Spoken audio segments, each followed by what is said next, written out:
diaries for reference, I'm going to be exploring the importance of coffee houses in London and what issues came about in the city as a result of the advent of these establishments. Coffee was more than just a drink to the men of 17th century London. In fact, some didn't even really like the flavour of it at the time. What was important was what came along with it: intellectual, stimulating, no pun intended, and political discourse. My argument is going to be centred around the idea that the coffee house was an important outlet unlike any other, which highlighted London's societal concerns and changed the way in which London men interacted with one another.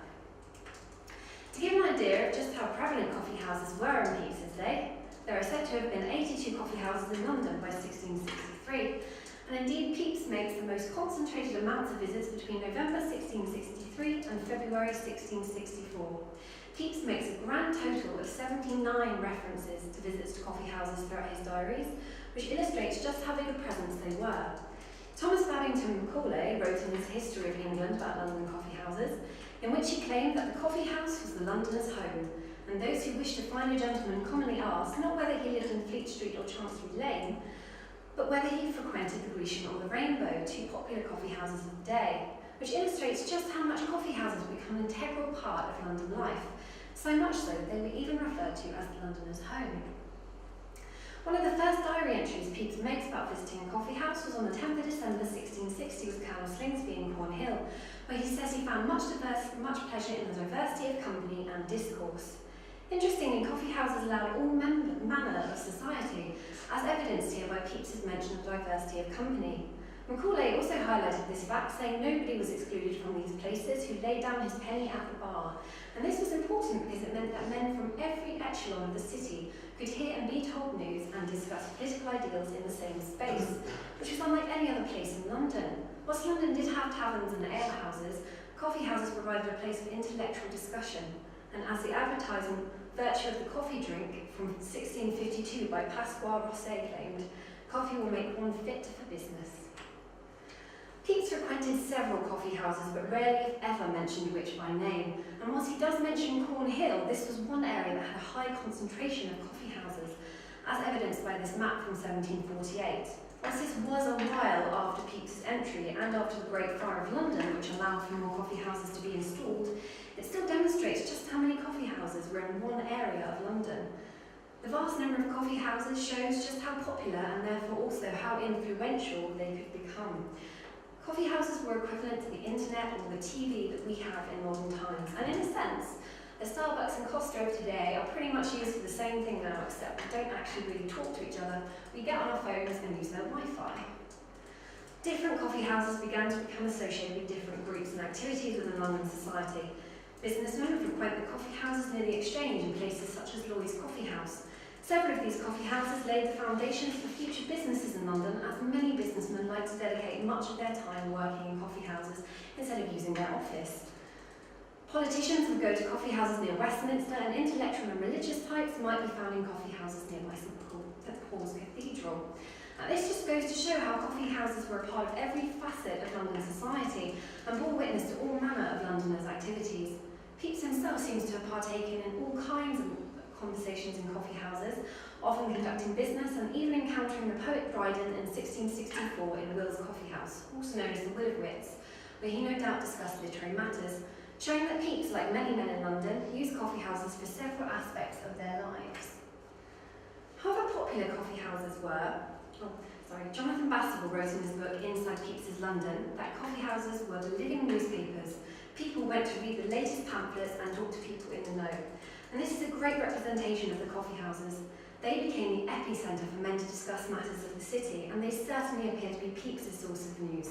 And he heard about plans of monarchs and even news of the plague. Every time he mentions visiting a coffee house, he would relay some new story or information he had learnt whilst there, and there are countless examples, such as on the slide here. Pepys heard about everything from great winds tearing down trees to trade within the city, and even heard of the execution of Colonel James Turner in a coffee house.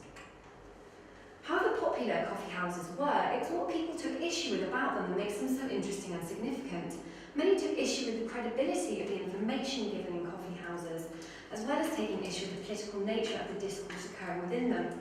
Several pamphlets and satirical texts began to emerge regarding the talk of coffee houses, which in itself demonstrates that they were becoming a prominent feature of London and even began to influence the writers of the day. Like, for example, the character of a coffee house with symptoms of a town wit, in which it claims that it's an exchange where haberdashers of political small wares meet and mutually abuse each other and the public with bottomless stories and headless notions. And this really emphasises how it was basically saying that what you heard in the coffee house was probably not very true, and the political small wares might refer to pamphlets that were handed out at coffee houses. A poem printed by E. Crouch in 1672, called Coffee Houses or Newmongers Hall, demonstrates what you might expect to encounter or hear within the establishments, and does on occasion appear a bit sarcastic in tone, which is suggestive of it poking fun at the news in coffee houses and the function of them. The final stanza reads, "You shall know there what fashions are, how periwigs are curled, and for a penny you shall hear all novels in the world, both old and young, and great and small, and rich and poor you'll see. Therefore let's to the coffee all come all away with me." The periwigs mentioned is representative of the upper classes, and how you could hear the latest gossip about them, even down to the trivial facts such as how their very wigs are curled, much like the gossip magazines that we have today. And it also hints at the fashion side, how you could show off all the latest fashions while you drank your coffee. Pepys himself did wear a periwig and does mention it a couple of times in his diary, so it's easy to apply him to this poem, and he certainly gossips about the upper classes, and relays in his diary on the 1st of January 1664 that he heard in a coffee house about a very rich widow, young and handsome, of one Sir Nicholas Golds, a merchant lately fallen, and of the great courtiers that already live after her. All novels in the world suggest that tales from abroad can be heard, but the word novel does also suggest that many of these stories told were merely fictional. In the poem, there is the line, "Coming from a coffee house, it cannot be but true," which perhaps sarcastically suggests that actually it's quite the opposite. As coffee houses became a space for gossip and news to be relayed, many began to mistrust and target the establishments as they saw them as politically charged places where plots and schemes could grow. King Charles II himself issued a proclamation in 1675 which sought to suppress coffee houses, believing them to be places where people would slander the monarchy and government. And it reads, "In such houses and by occasion of the meetings of such persons therein, false, malicious and scandalous reports are devised and spread about to the defamation of His Majesty's government and to the disturbance and peace and quiet of the realm." And this really illustrates how influential coffee houses have become. Even the king himself took note of the establishments and what the public were discussing within them, highlighting the power of the role of coffee houses and how they had adopted within the city the voice of public opinion. It's evident that coffee houses were very much associated with political tensions, but they also highlighted religious matters too. By the time of Pepys's diaries, feelings of anti-Catholic sentiment were still very much prevalent, and supposed popish plots surfaced in London which intensified the city's mistrust of Catholics. Pepys even hears of religious issues between Irish Protestants and Catholics whilst in a coffee house in 1663. In 1692, a text entitled "Choose Which You Will, Liberty or Slavery, an impartial representation of the danger of being again subjected to a popish prince" emerged, which illustrate that within coffee houses, religious tensions were intensified by the supposed plots and schemes many believed to be concocted. With fears of the new King James bringing Catholicism back to Protestant England after Charles II, the Whigs, a political party, rallied against the Catholic religion. And in this text, it claims that the Whigs were ever at coffee houses, still listening to every idle of pamphleteer's discourse with more attention than to a sermon. They could not see a chimney on fire, but immediately some treachery they believed was in agitation. They had nothing in their mouths but plots and designs, showing that coffee houses were also witness to and a part of the religious fears of the day. One very interesting literary work to emerge about coffee houses was the Citywide Petition Against Coffee. This mock pamphlet from 1700 uses coffee houses as a way of satirising gender roles.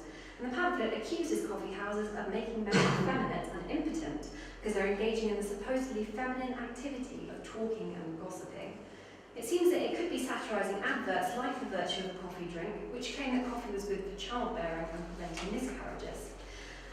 And in the pamphlet, it reads that they should apostise from such good old primitive way of ale drinking to run a whoring after such a variety of destructive foreign liquors, which is rather humorously suggestive of the effeminising aspect. That they are whoring after a foreign liquor demonstrates that they're being put into a negative feminine role instead of being the primitive virile men who used to drink ale.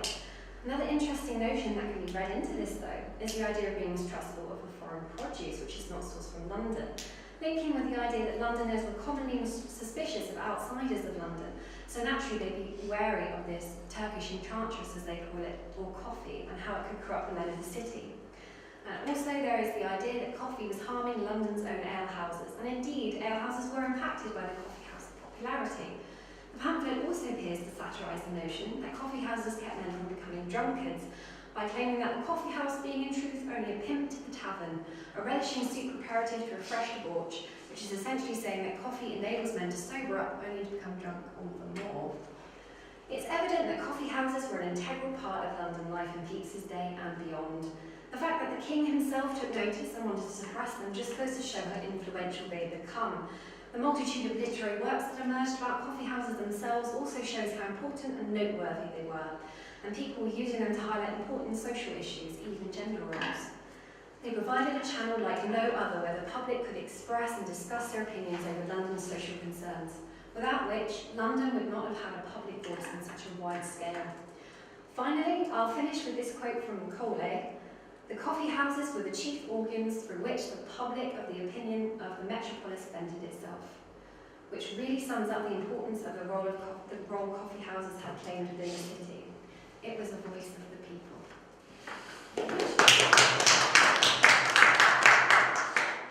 We've got a medal time, so questions from the floor? I'm just going to leave us a couple of questions. Hello. Did you get a sense from the diary that Pepys is kind of conscious that he's participating in a kind of an emerging culture? You know, this is something that's quite new for London.